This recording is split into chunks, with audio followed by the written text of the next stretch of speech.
Hearts on Wheels. I love coming to visit you and read with you and sing with you, blow bubbles, do puppets, sing songs. And because of these times right now, we're trying to be safe in our homes. And even though you're still reading books and you're blowing bubbles and singing songs at home, I miss reading to you. I know it's not the same as having you in my lap and reading to you, but I was hoping that you would enjoy a little story today. It's about a dog. Do you like dogs? I love dogs. I have a dog. My dog's name is Baxter. He's just a little black and little white Yorkie poo. He's very sweet. I have a dog friend. His name is Melvin. Do you want to meet Melvin? Hi, friends. I'm Melvin. Melvin loves to hear stories, don't you, Melvin? So I thought it would be fun do you mind if Melvin listens to our story today? He's saying, please. I bet you won't mind. But one of my favorite storybook dogs is a dog. It's a red dog. It's a big red dog. Do you know who I'm talking about?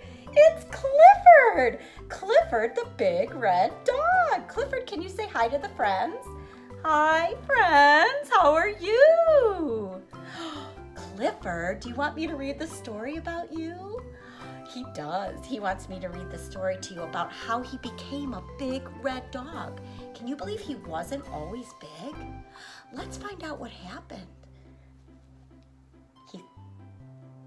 He's saying enjoy the story.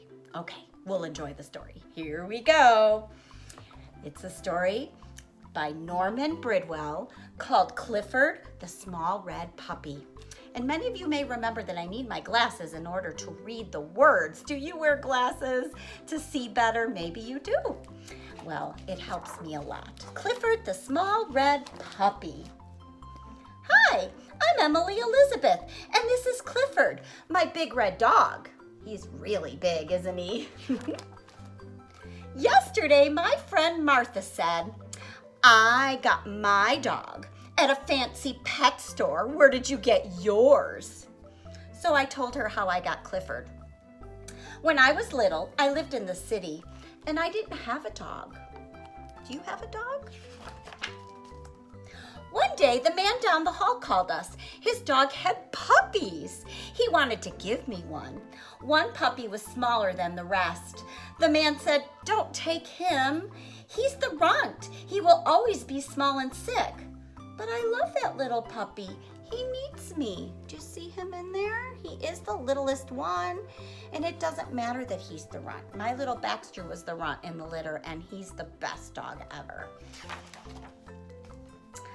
I named my puppy Clifford. He was so tiny that I had to feed him with a doll's baby bottle. Oh my goodness. We got the smallest collar we could find for Clifford. See how teeny tiny he is? It was too big. Oh no. When he began to eat food, we had to watch him all the time. Look, he's trying to eat his food, and then he fell right in his dish. He was so little that he was always getting lost, even in our small apartment.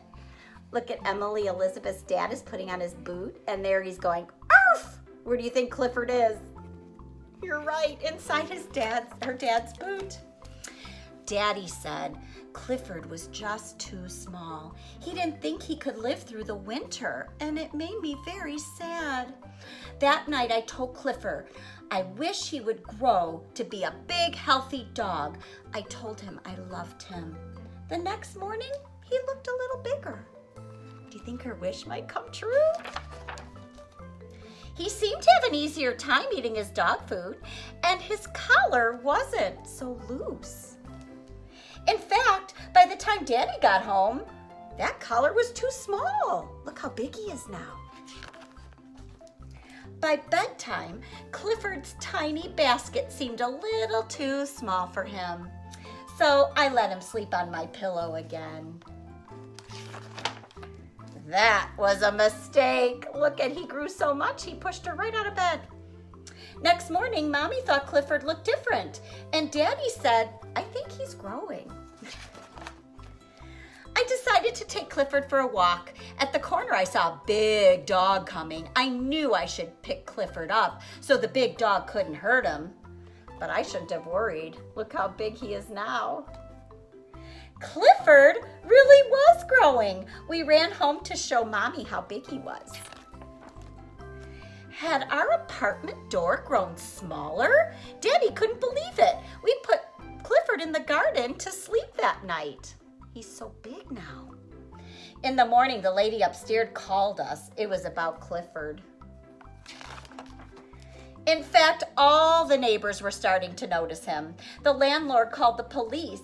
They came to see Clifford. They said Clifford would have to go. But how? He couldn't go through the door. There was just one way to get him out of our garden. We sent him to live with my uncle who lived in the country. We had to take a crane to move Clifford, and he was even too big in the moving truck. I was sad. I missed my little puppy, and he missed me. Do you see the tears? One day, we got a surprise. My uncle wanted Danny to come work with him in the country, and we moved right away. Clifford was waiting for me. I said, Clifford, stop growing. You are just right. So I said to Martha, that's how I got my dog. Tell me again how you got your dog. Martha said, forget it. The end. So that's how Clifford started out as a small red puppy and grew up to be a big red dog because Emily Elizabeth loved him. So we love Clifford too. Can you say goodbye to Clifford? Bye everyone. We miss you. We'll see you soon.